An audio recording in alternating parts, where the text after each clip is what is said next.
कहानी रीना की है, जिसकी माँ का स्वर्गवास हो गया था, लेकिन उसके पिता रमेश ने लोगों के कहने पर दूसरी शादी शीला से कर ली थी, जो कि खुद एक गरीब परिवार से थी।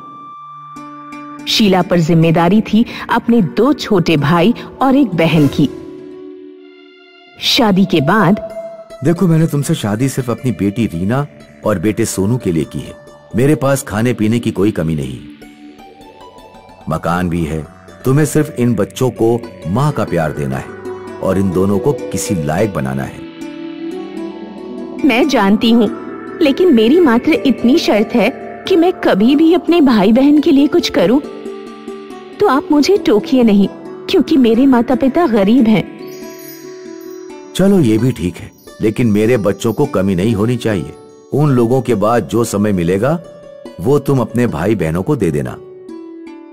कुछ दिनों बाद शीला को एक बेटा पैदा होता है।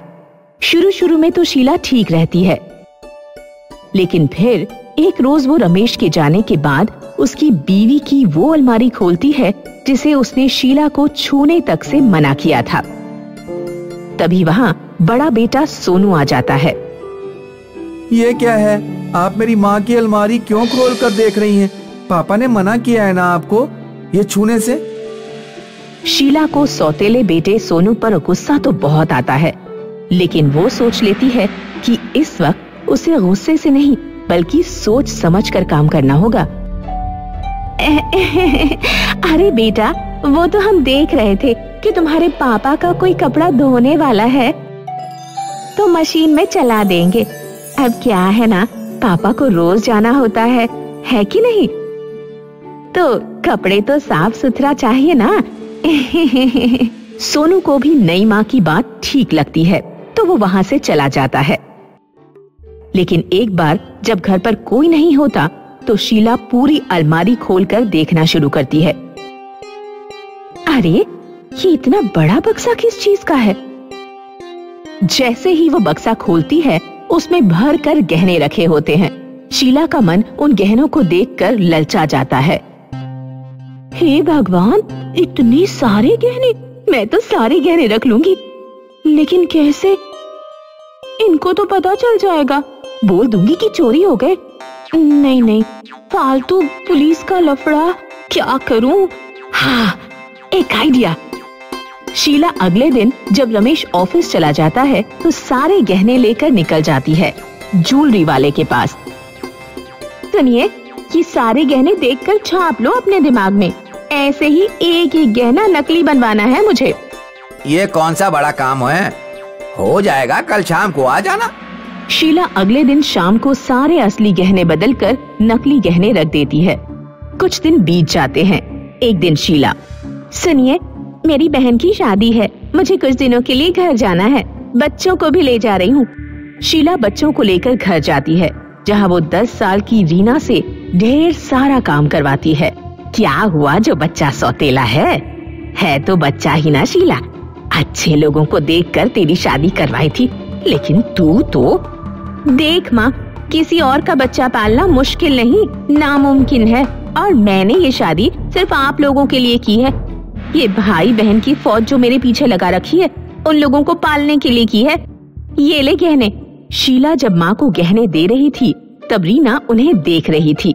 रीना की मासूम आंखें उन गहनों को पहचान रही थी। शीला की नजर रीना पर पड़ जाती है।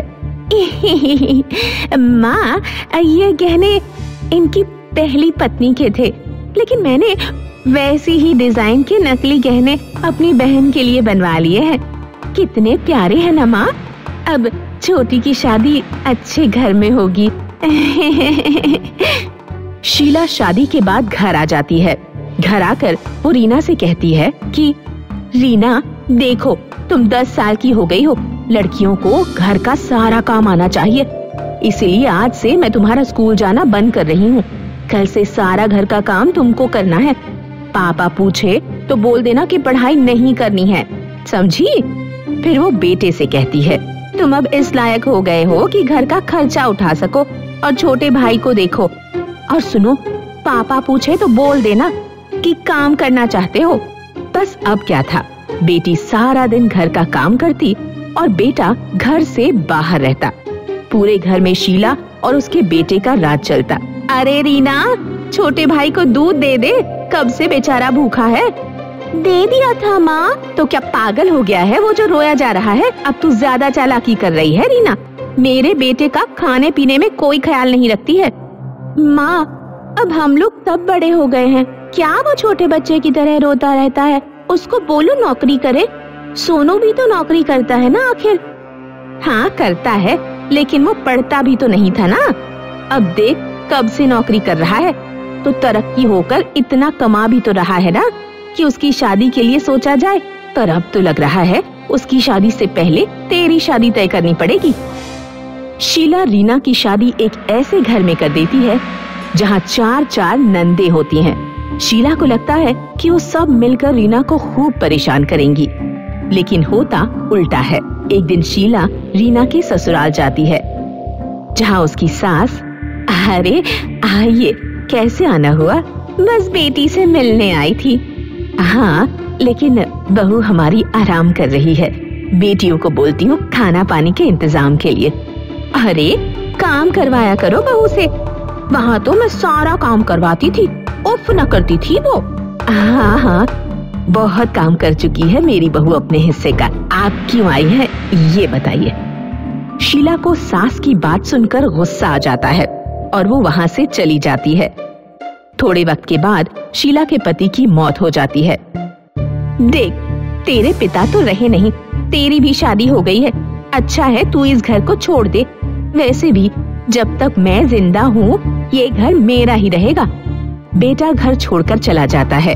शीला आराम से अपने सगे बेटे बहू के साथ जीवन जी रही होती है। कोई भी सौतेली औलाद उसे देखने नहीं जाती। लेकिन एक दिन, भाई माँ का क्या हाल है?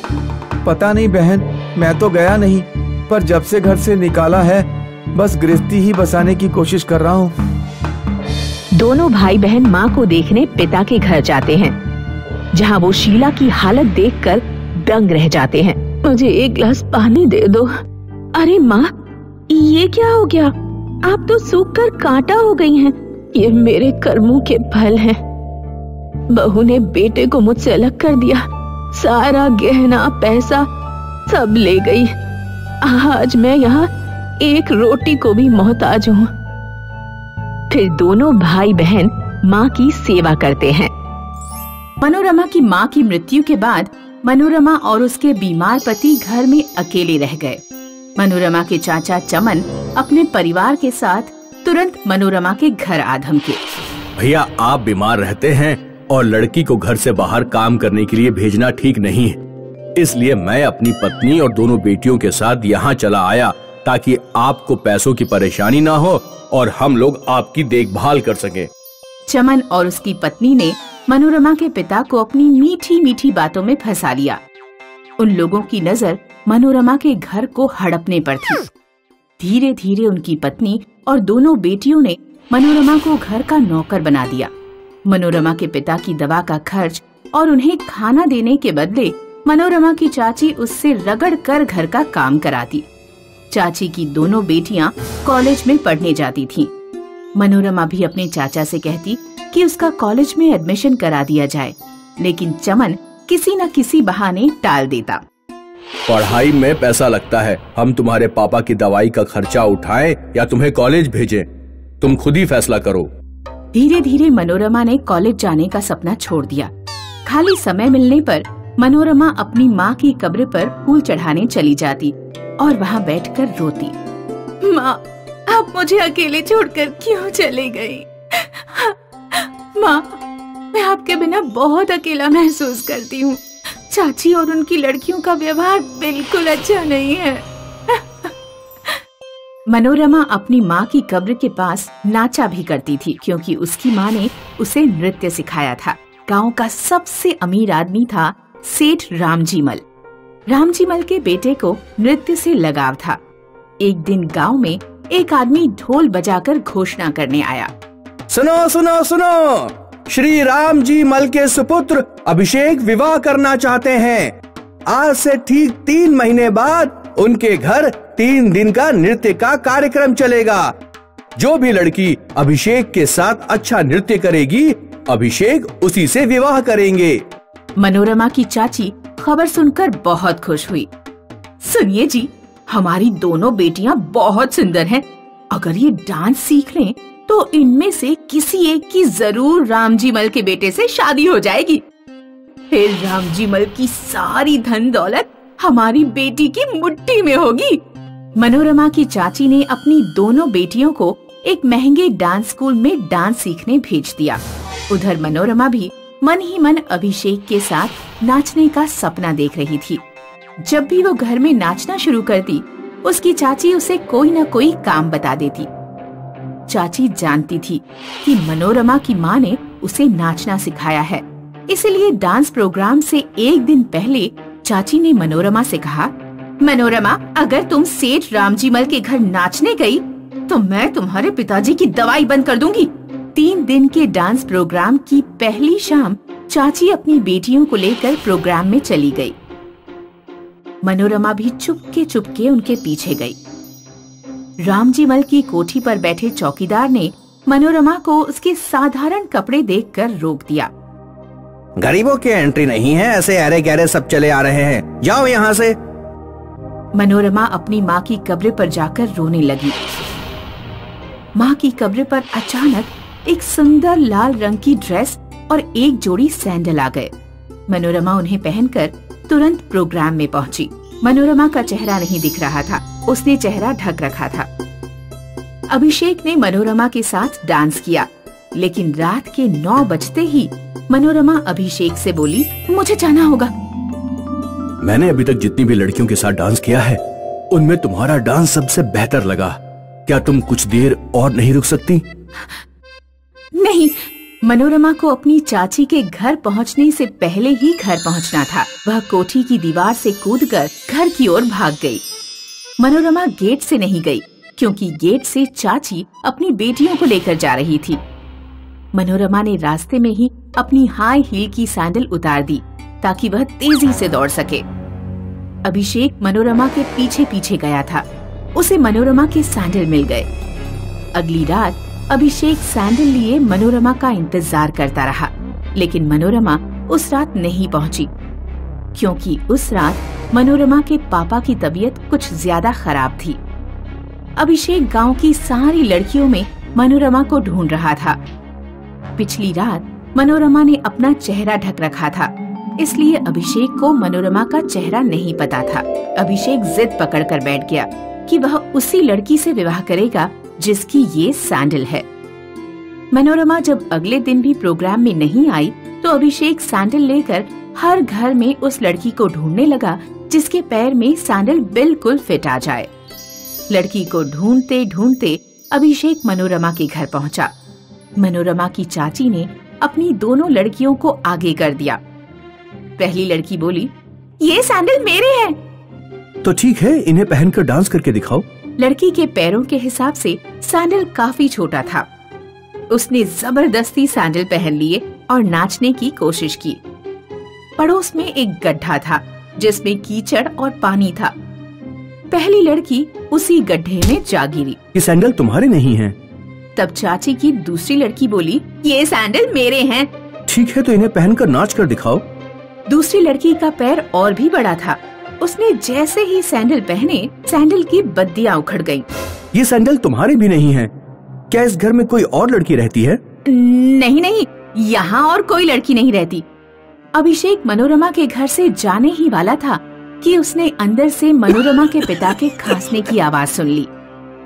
वह घर के अंदर गया। उसने देखा कि मनोरमा अपने पिता को दवाई पिला रही है। अभिषेक ने मोची को बुलाकर सैंडल बनवाए और मनोरमा से कहा, जरा ये सैंडल पहनकर दिखाओ।